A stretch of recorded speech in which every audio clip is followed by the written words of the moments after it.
Hi, I'm Joe. Give me just a minute. I have a message of hope for the worst of us. Some people think that I can't be saved. I'm too rotten. I'm too bad. I've done too many wrong things. But I heard of this one guy, and he was a big boss of a very large company, very large organization. And being the big boss, he was rich and powerful and got anything he wanted whenever he wanted it. And one of his employees that he had thousands of employees, but one of his employees had a very attractive wife that lived close by. And she was sure easy to look at. It wasn't no problem to, I mean, she was the kind of girl that would catch your eye, you know what I mean? And she caught the eye of this boss, and he was rich and powerful, so when he sent for her, she came. And sure as the world, they wound up in a torrid love affair, and, well, as happens with these kind of things, she come up pregnant.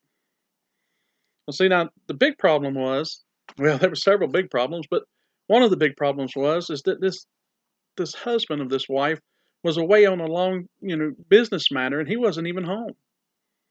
So there was no way that this baby could possibly be his. And so, the boss went to trying to figure out, well, how am I going to cover this up? What am I going to do? And so he sent for the husband, and he had the husband come home. And, well, he didn't come home. He come back to the office, and he told him, said, go home. So take a vacation and rest. You've been working really hard, and go home. And the man said, no, sir.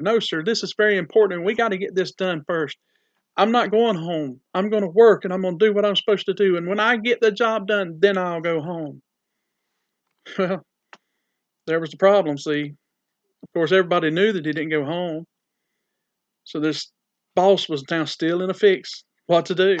What was his next move? What could he possibly do now? Well, I'll tell you what he did. He conspired. He had the man sent back to this long journey, but he conspired and had this man killed. Murdered this man for being a loyal employee. What a thing. I've had some pretty rotten bosses in my time, but I don't think I've ever had any quite like that. With the husband now dead, the woman was now free to marry, and so they thought they had solved the problem. There it was.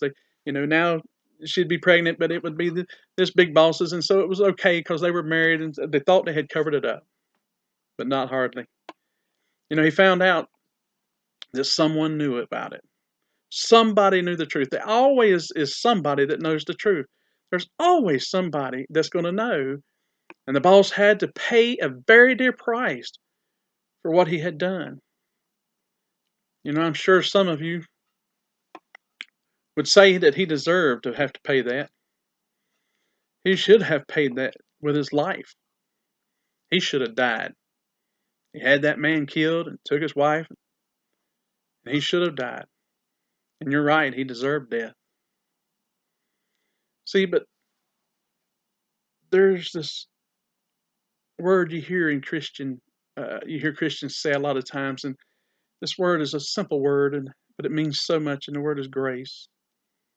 And really, there's two of them, grace and mercy. See, there was this other man. This man was perfect.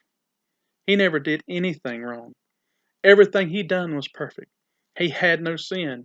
There was no reason at all for him to be punished.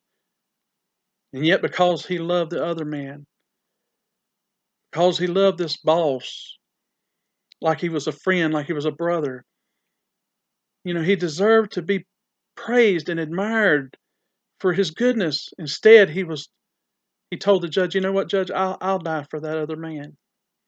He took the judgment of that fornicating murderer.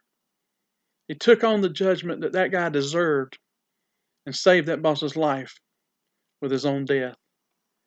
Now, I'm sure most of y'all have figured it out, but that's okay. It's no secret. So there's no secret in these things. This boss was king of Israel, known as the greatest king ever. The second man, of course, was Jesus Christ, the only perfect sacrifice. He had never done any wrong, but he was the only one that could pay the price for us all. He died so that David and you and I can live. See, David had one great thing in his favor. He was willing to humble himself and admit that he had done evil and ask God to forgive him. And God answered, and God's answer was, I love you, David, and Joe, Tom, and Bill, and all, and anyone else that you can think of. I love y'all so much that I'm going to send my own son to pay the price for your evil and give you life in exchange for the evil that you've done. All we have to do is accept Christ. We just have to accept him as Jesus, the Son of God. All we have to do is humble ourselves and to realize that Jesus is God and he wants to love us. We should love him because he first loved us. Jesus paid the price on a very rough death on the cross. He was beaten and abused and because David deserved it. But so did I. I'm not better. I've never killed anyone, but I've broken God's moral laws. And I also deserve death. But in grace and mercy through Jesus Christ, he said, I forgive you. See, that's what we can get. Forgiveness. Come on in to the joys of the Lord forever. Jesus chose to pay the price. Nobody took his life. He laid down his life. He loves us. And his only way to get to heaven is through Jesus Christ. He's the only way. He's the only one that could pay that price. Love him enough to want to live for him. And we can live with him forever. Ask him and he will forgive you too. No matter what you've done, you're not that rotten. You can still be saved. You just got to believe on him and ask him. He'll show you and he'll save you.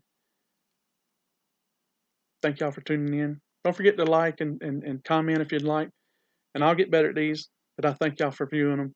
And got a new webpage now. It's called everydayjoe.com, and it's every-day-joe.com.